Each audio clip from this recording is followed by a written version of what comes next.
Department who responded yesterday did not hesitate. At 8:27 a.m., 911 began to receive initial calls of shots being fired. By 8:31, a Minneapolis police officer in a regular uniform with no helmet, no SWAT gear, ran into the church and was met by a parishioner who directed him towards where the gunman had been. The parishioner later told me that was the first time that he, the children, and others there had any sense that they might be safe and survive. The members that responded yesterday exemplified the motto that is on the Minneapolis Police Squad cars: to protect with courage and to serve with compassion. All of our law enforcement partners, first responders, and many children, members of the school staff, and parishioners of Annunciation Catholic Church all showed incredible courage yesterday in the face of unspeakable horror. As the investigation continues, we will continue working alongside our county, state, and federal law enforcement partners as we continue to be critical as we piece together exactly what happened. At this time, we have identified a total of 20 victims that had injuries resulting from gunfire, including the 8 and 10-year-old who were killed yesterday. 15 of the injured are children between the ages of 6 and 15. 3 of those injured are adults in their 80s. Those who remain hospitalized need all of our support as we continue to pray for a speedy recovery for all of our victims. During the processing of the scene at Annunciation Church yesterday, 3 shotgun shells were recovered, along with approximately 116 rifle rounds. 1 live round was recovered from a handgun that appears to have malfunctioned as the shooter attempted to use it and became stuck in the chamber. There were 4 search warrants that were executed yesterday. 1 at the church, the others were executed at residences believed to be associated with the shooter. One of those residences was in the city of Minneapolis, a second one was in Richfield, and a third one was in St. Louis Park, which are both bordering municipalities. Additional evidence was recovered as a result of these warrants. Literally hundreds of pieces of evidence have been recovered thus far, which include electronic devices that will be further searched and processed. It now becomes our job collectively with all of law enforcement to process that evidence. And so this investigation will continue, and we will follow all of the evidence to its logical conclusion. I am aware, however, that this may not ultimately provide the answers that our public is looking for. When something terrible happens, the public expects law enforcement to provide some explanation for what happened. But the reality is, this is an unthinkable, completely senseless act. Violence perpetrated against children worshiping at Mass. And no investigation, no evidence will ever be able to make sense of such an unthinkable tragedy. That being said, we will do our best to determine and identify a specific motive. What we have seen so far is this is an individual who, unfortunately, like so many other mass shooters that we have seen in this country too often and around the world, had some deranged fascination with previous mass shootings and very disturbing writings that demonstrate hatred towards many different individuals and different groups of people. And he fantasized about the plans of other mass shooters. Unfortunately, again, this has become all too common in our society. That being said, we know ultimately the purpose of the shooter's actions was to obtain notoriety for the shooter themselves. That being said, I have only said the name of this shooter once, and I'm asking members of the media to stop saying the shooter's name. That was the whole purpose of why he did this heinous act, to obtain that notoriety for themselves. As schools in our city are beginning to start this week and next, we are working with all of our law enforcement partners, county sheriffs, state troopers, and surrounding municipalities that are helping the city of Minneapolis as we step up police presence both in and around schools and around all of our houses of worship in the city. Many of our law enforcement partners are also supplementing patrols, and we could not be more grateful. This has truly been a collective effort in partnership with our community. We also must say that we will be forever in debt to all of the doctors, nurses, and paramedics who responded, who are caring for these victims in this incident. I cannot tell you how incredibly grateful we are for all of the love and support that has been pouring in from all around the country, both for the first responders who initially responded, entered that church, and dealt with the unthinkable, and for all of the victims and families that have received that love and support as well. The Minneapolis Police Department and our community have a long road ahead of us to heal, and we need everyone to continuing to show their support after the cameras once again leave this city. I'd like to invite up the Acting United States Attorney for the District of Minnesota, Joe Thompson.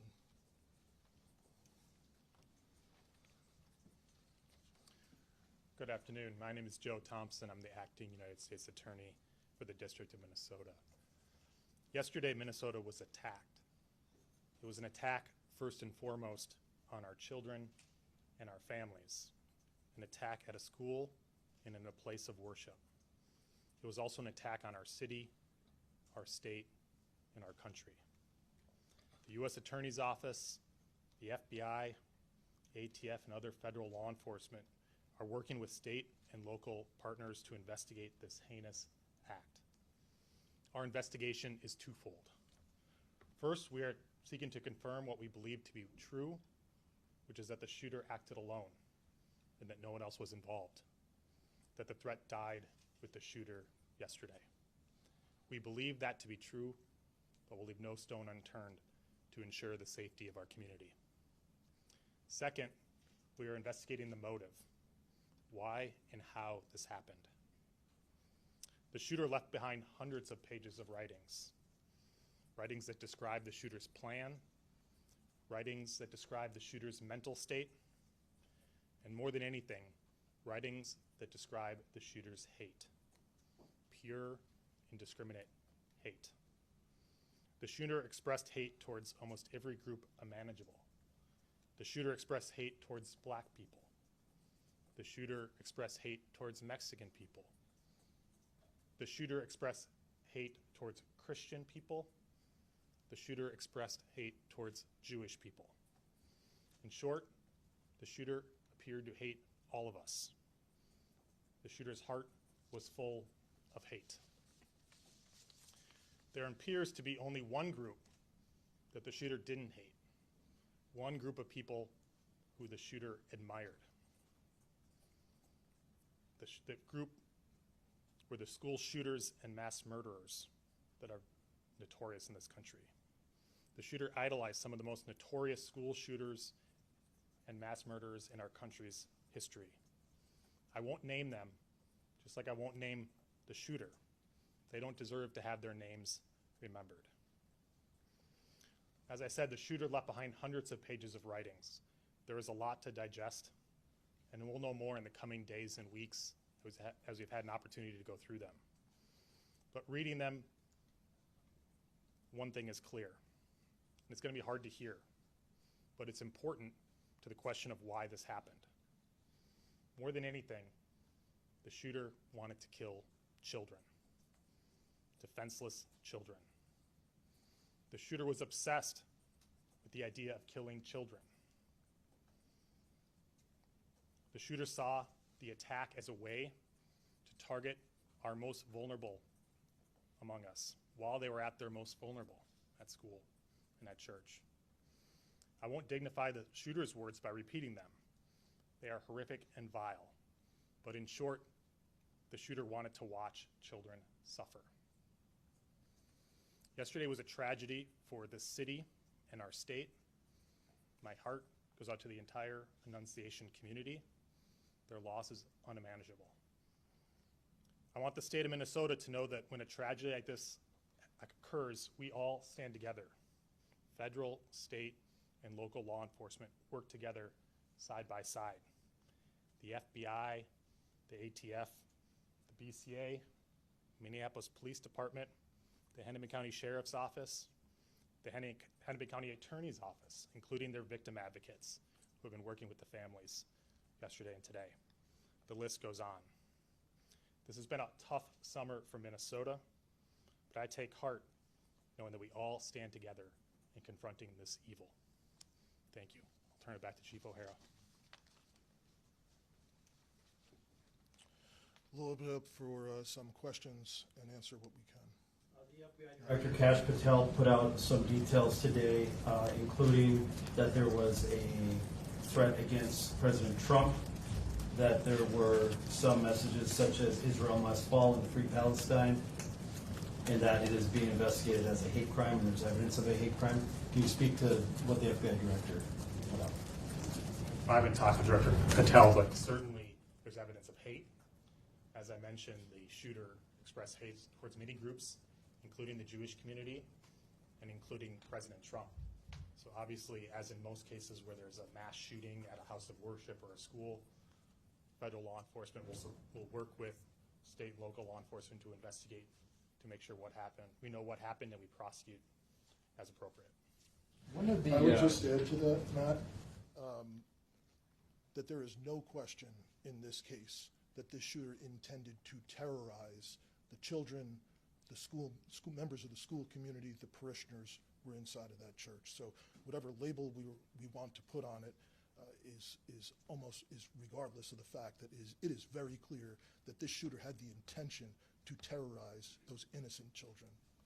Sorry. One of the manifestos, I guess, mentions a belief that the shooter was under an FBI investigation. Is anyone able to say whether or not that's true, or whether this person showed up on any watch list or any federal radar at all? Yeah, we did a check of all of our holdings, the FBI holdings, and he was not in our holdings prior to this incident, so we didn't have anything on him at that time. Okay. And is there any kind of mental health diagnosis that anyone is aware of? There is no diagnosis that I'm aware of that I can share. I can tell you we are not aware of any state-ordered mental health commitments for this individual. Could you talk about, we're hearing some new details come out about the moments inside the church. Yes. About the doors being locked and how that might have protected some kids. Could you talk to us about that? So the question was about the doors being locked at the church. Annunciation Church had a practice that once Mass began, they locked the doors of the church. This incident occurred shortly after the Mass was beginning. So there's no question that the fact that the doors were locked likely saved additional lives. At the same time, we also know that the shooter intended to barricade and did barricade the doors on the same side of the church where the shooting occurred. So what's particularly heinous and cowardly about this is these children were slaughtered by a shooter who could not see them. He was standing outside of the building, firing through very narrow church windows on the level where they would line up with the pews. And even ultimately, when he got to the rear of the church, was an entryway that's basically all glass, and fired out the window where a person could walk in, ultimately did not walk in. When you say doors were locked, is that from the inside or from the outside? Like you're inside and you can get out, but you can't get in from the outside? The question is about the doors being locked. Yes, the doors were locked intentionally by the church from the inside, and that's a practice that they had in place once Mass had begun. Given his social media postings, troubling post, admiration for previous school shooters, why was he able to obtain a weapon of that magnitude? So the question was, due to previous social media posts, why was the individual able to obtain a weapon?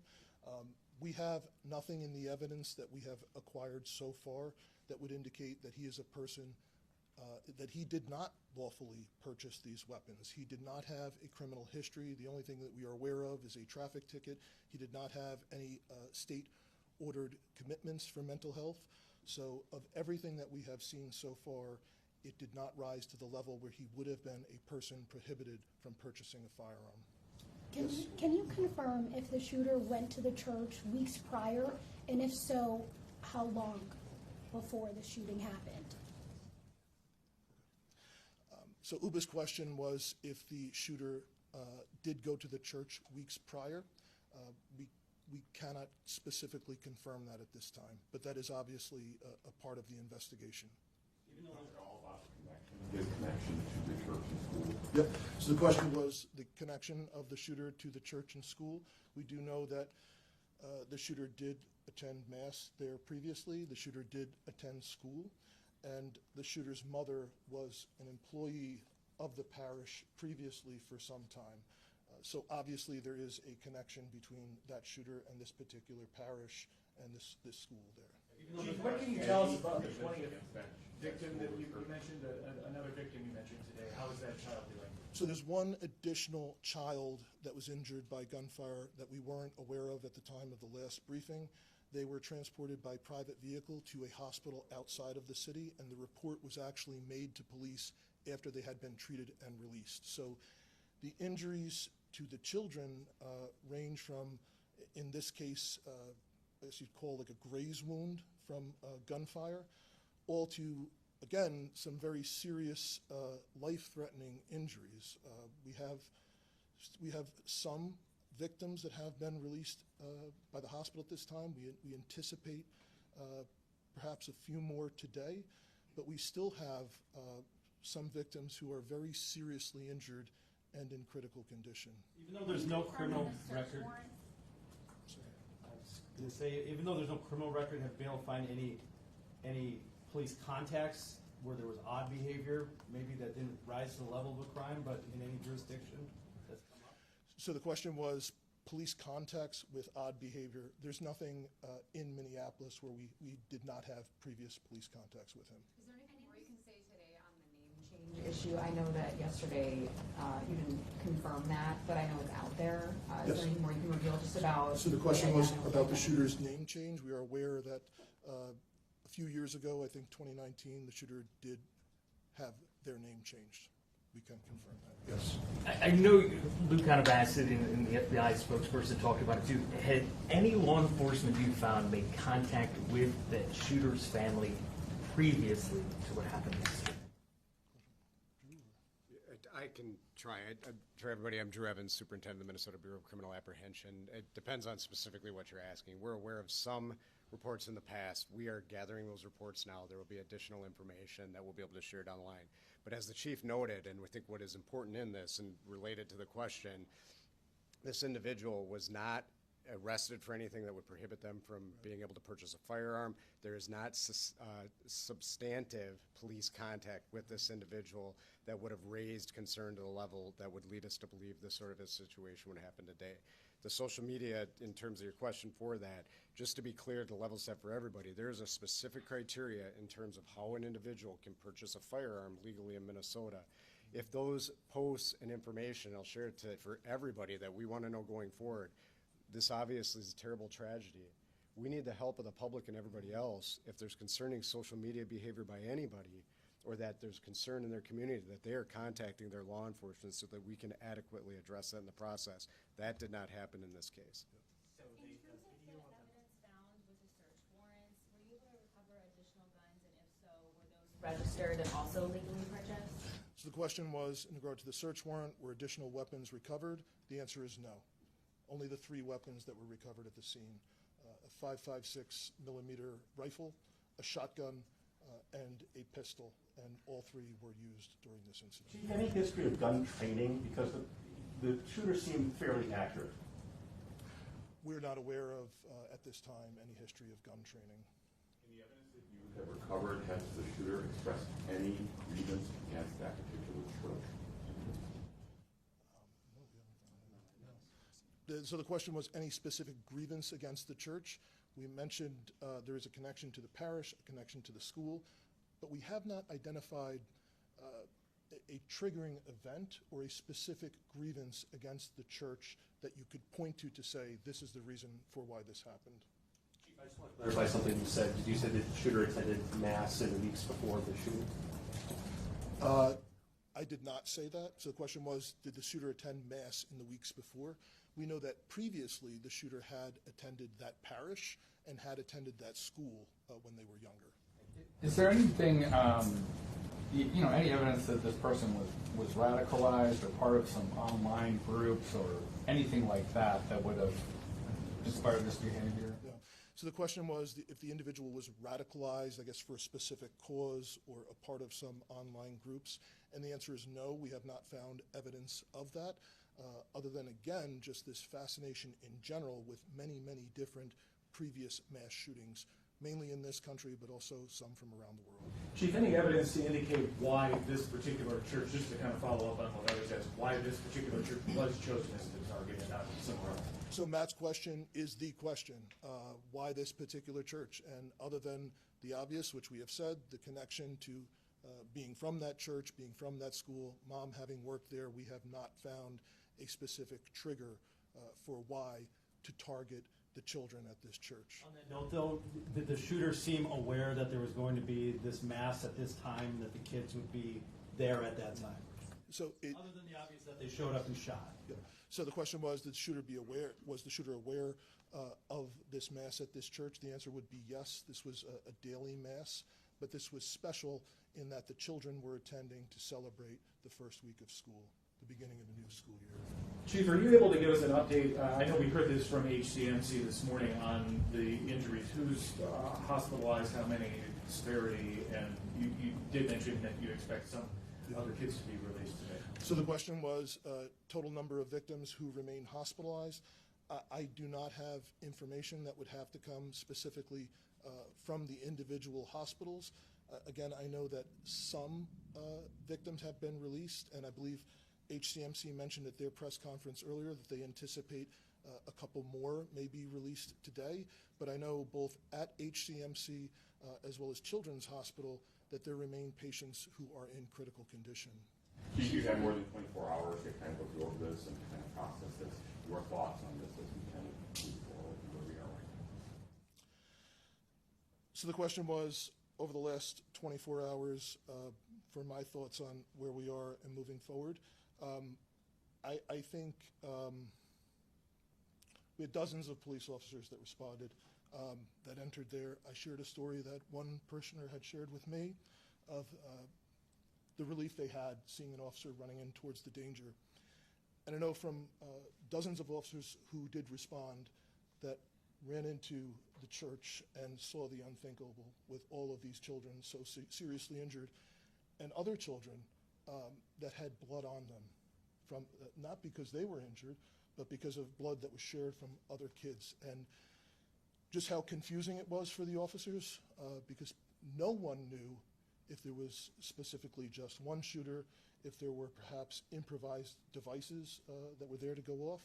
So I think the officers, and that were then joined by state troopers and county sheriff's deputies and all of federal law enforcement officers and others that responded very, very quickly, and I just think did an incredible job at trying to ensure that the threat was eliminated, there were no additional threats, but also trying to triage as quickly as possible and get the injured to the hospital. And I think EMS, all the first responders, did an amazing job.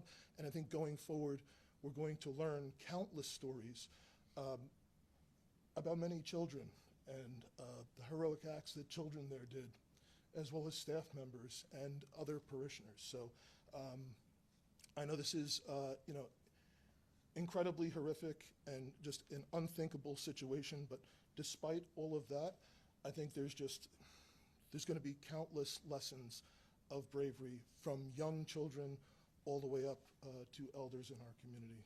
All right, we'll take one more, perhaps from somebody who's not yet had a chance. Chief, have you Is that spoken? you? I think I am, but have you not done one yet? Go ahead. Yeah, have you guys spoken with the shooter's parents, and have they said anything about past mental health history, And do you guys as law enforcement believe there might have been any red flags that might have been missed? So the question was, have we spoken to the shooter's parents, and if there were any red flags that may have been missed? I know there were dozens of interviews that have been conducted with relatives, friends, associates of the shooter, as well as people, obviously individuals, witnesses that were present at the scene yesterday. I know we have not been successful in talking to the shooter's mother yet at this time, but there continue to be efforts made to get that done. I cannot confirm that. I don't know. There's been. We You have. Okay. Did he live alone or did he live with his father?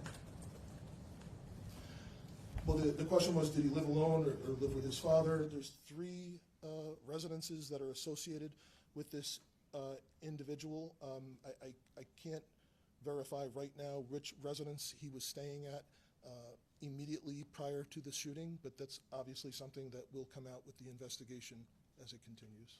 Just out of curiosity, what was your question? Oh, can you say how long the shooter attended the school for, like what grades? Yeah. So the question was, how long did the shooter attend? Okay. But I don't know the period of time exactly. Is there surveillance video available? Not that we want to see it, but that you can review to know like how long he was shooting and how he snuck up and stuff like that. So the question was, is there surveillance video? And the answer is yes, there's surveillance video at the church. That's how we know for sure he did not enter and did not fire at all from inside the church. And do you know how long the shooting took place? We will know that for sure. The question was, how long did the shooting take place? So the first